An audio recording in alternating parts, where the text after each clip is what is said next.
Saddam Hussein یہ دنیا کا وہ مشہور نام ہے کہ جو لگ بھگ پوری دنیا کے لوگوں کے دلوں میں ہی ایک لمبے وقت تک سمایا رہا تھا، اور آج بھی شاید ہی کوئی ایسا انسان ہوگا کہ جو صدام حسین کو ان کے نام سے نہیں جانتا ہوگا۔ ہاں، وہ بات الگ ہے کہ صدام حسین کو ہمیشہ سے ہی جہاں ایک طرف کچھ لوگ اپنا ہیرو مانتے آئے ہیں تو وہیں دوسری طرف کچھ لوگ انہیں اپنا ولن بھی بتاتے آئے ہیں، اور ہمیشہ سے ہی یہ دعویٰ کرتے آئے ہیں کہ صدام حسین دنیا کا وہ ظالم انسان تھا کہ جس نے لاکھوں لوگوں کا قتل کیا تھا۔ فی الحال دوستو، آج کی اس ویڈیو میں ہم آپ کو صدام حسین کی کمپلیٹ ہسٹری بتانے والے ہیں۔ ہم آپ کو بتائیں گے کہ آخر صدام حسین کون تھا، کیسا تھا، اور اس نے اپنی پوری زندگی کیسے گزاری تھی، اور آخر صدام حسین نے اپنی زندگی میں ایسے کون سے بڑے کام کر دیے تھے کہ جن کی وجہ سے وہ جہاں ایک طرف دنیا کے بہت سارے لوگوں کی نظروں میں ہیرو بن گیا تو وہیں دوسری طرف کچھ لوگوں کی نظر میں غدار بھی بن گیا تھا۔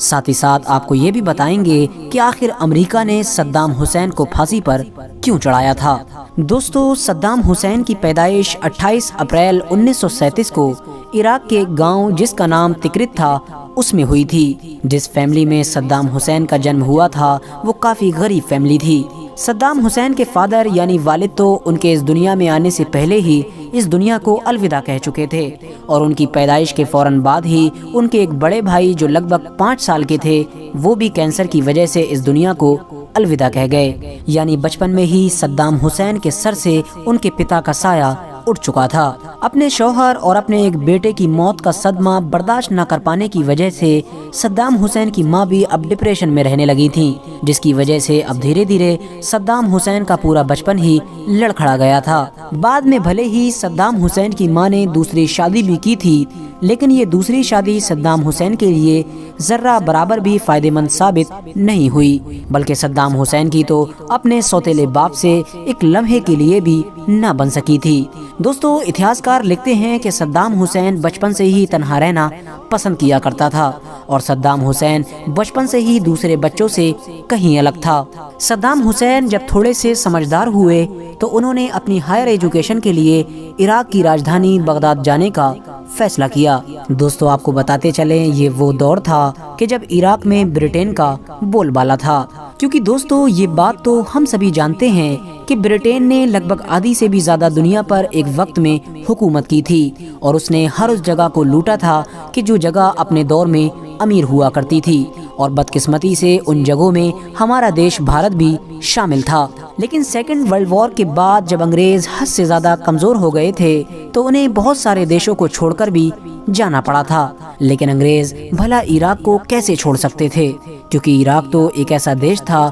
کہ جو تیل نام کی قدرتی نعمت سے مالا مال تھا۔ انگریزوں نے مجبوری میں عراق دیش سے اپنی حکومت تو ختم کر لی تھی، لیکن عراق کے تیل پر ہمیشہ اپنا قبضہ بنائے رکھنے کے لیے عراق دیش کی حکومت عراق میں ہی رہنے والے ایک ایسے شاہی خاندان کے ہاتھ میں دے دی تھی جو کہنے کو تو عراق کا تھا لیکن پوری طرح سے انگریزوں کے اشارے پر ہی کام کیا کرتا تھا۔ دھیرے دھیرے عراق میں رہنے والے لوگوں کو اس بات کا احساس ہو چکا تھا کہ حکومت میں بیٹھے ہوئے سارے ہی لوگ انگریزوں کے اشارے پر کام کرتے ہیں، اسی لیے وقت وقت پر عراق میں اس شاہی خاندان کے خلاف پروٹیسٹ ہوتے رہتے تھے، اور وقت کے ساتھ ساتھ عراق میں یہ مانگ بھی تیز ہوتی جا رہی تھی کہ اس حکومت کو ہٹا کر ایک ایسی حکومت قائم کی جائے کہ جو عراقیوں کی ہو، یعنی حکومت وہ فیصلے کرے جو عراقی چاہتے ہوں، نہ کہ وہ فیصلے کرے کہ جو لندن میں بیٹھ کر انگریز چاہتے ہیں۔ دوستو، صدام حسین بھی حکومت کے خلاف ہونے والی اس طرح کی ریلیوں میں ہمیشہ شامل ہوا کرتے تھے۔ وہ کوئی بھی ایسا موقع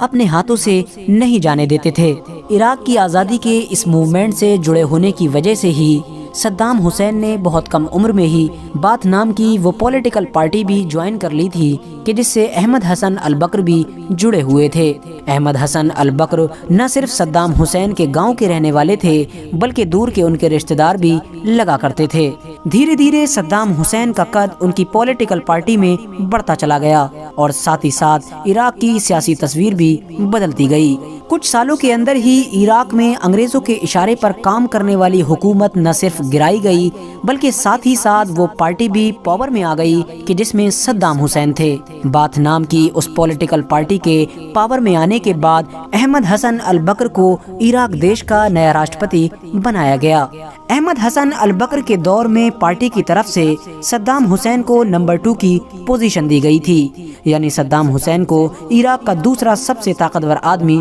بنایا گیا تھا۔ مگر حیرانی کی بات یہ ہے کہ اس دور میں عراق کے راشٹرپتی بھلے ہی احمد حسن البکر تھے، لیکن پوری سرکار صدام حسین ہی چلایا کرتے تھے، اور احمد حسن البکر سے زیادہ شہرت صدام حسین کی ہو چکی تھی۔ صدام حسین کی اجازت کے بغیر عراق دیش میں کوئی بھی چھوٹے سے چھوٹا یا بڑے سے بڑا فیصلہ نہیں لیا جا سکتا تھا، یعنی صدام حسین اسی دور سے ہی عراق دیش کے اگھوشت راشٹرپتی بن چکے تھے۔ اس دور میں ہی صدام حسین نے عراق دیش کے لیے کچھ ایسے فیصلے لیے کہ جنہیں آج تک نہیں بھلایا جا سکتا ہے۔ صدام حسین نے عراق دیش میں موجود سارے تیل کو عراق کی گورنمنٹ کے انڈر میں لے لیا تھا، جس کی وجہ سے اب گورنمنٹ کی آمدنی بڑھ گئی تھی۔ آمدنی بڑھنے پر اس سارے پیسے کا استعمال عراق کے ڈیولپمنٹ پر کیا گیا۔ صدام حسین نے اس دور میں نہ صرف عراق میں اچھے کالجز، ہاسپٹلز اور اسکولز کھولے، بلکہ ساتھ ساتھ اچھی سڑکوں کا بھی انتظام کیا۔ بجلی پانی کی وہ ساری پریشانیاں دور کی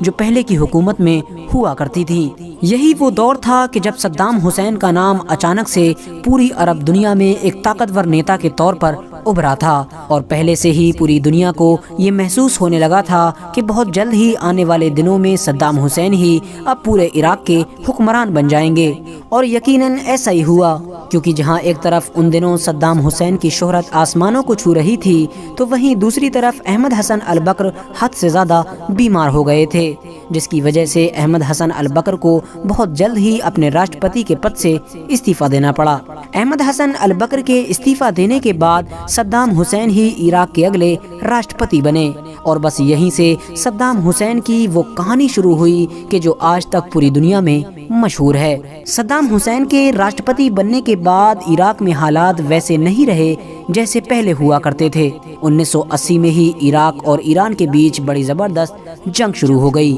یہ جنگ 1 یا 2 سال نہیں بلکہ لگاتار 8 سال تک جاری رہی۔ جنگ ختم ہونے کے بعد دونوں دیشوں میں سے بھلے ہی کسی بھی دیش کو کوئی خاص فائدہ تو نہیں ہوا، لیکن نقصان حد سے زیادہ ہوا۔ دونوں ہی دیش پوری طرح سے مالی طور پر حد سے زیادہ کمزور ہو چکے تھے، اور اس جنگ میں لاکھوں لوگوں کو اپنی جان بھی گنوانی پڑی تھی۔ اور حیرانی کی بات یہ ہے کہ عراق اور ایران کے بیچ ہونے والی اس جنگ میں بہت سارے دیشوں کے ساتھ ساتھ امریکہ بھی عراق یعنی صدام حسین کو ہی سپورٹ کر رہا تھا، اور اس جنگ میں امریکہ نے صدام حسین کی مالی مدد کے ساتھ ساتھ اور بھی کئی طرح سے مدد کی تھی۔ 1988 کے بعد عراق اپنی پرانی جنگ کے نقصان سے ابھی ابھر بھی نہیں پایا تھا کہ صدام حسین نے کویت پر حملہ کرنے کا آرڈر جاری کر دیا، اور کچھ وقت کے اندر ہی عراق کی فوج نے پورے کویت پر قبضہ کر لیا۔ صدام حسین کے کویت پر حملہ کرنے کے پیچھے کئی وجہ بتائی جاتی ہیں۔ بتایا جاتا ہے کہ کویت نے اس دور میں